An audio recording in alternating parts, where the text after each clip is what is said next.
sellel eelnõul on kaks suurt sisu. Esimene sisu puudutab inimestele ravimite odavamaks minemist.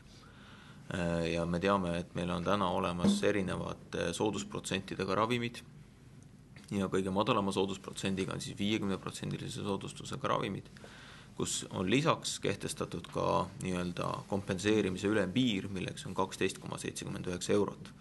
Ehk iga ravim, mille soodustus 50%-lise ravimi puhul oleks suurem kui 12,79, siis kompenseeritakse ainult 12,79 eurot.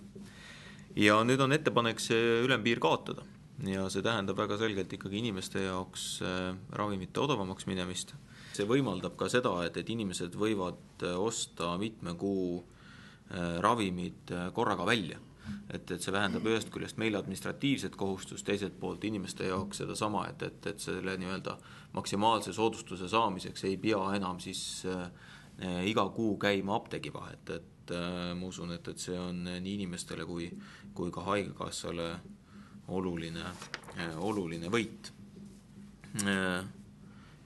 Ja teiselt poolt see eelnõu puudutab siis perearstisüsteemi korraldust, eelkõige siis seda, millised patsiendid käivad perearsti juurest või on perearsti kontrolli all ennem, kui nad lähevad eriarstisüsteemi ehk siis otse eriarsti vastuvõtule.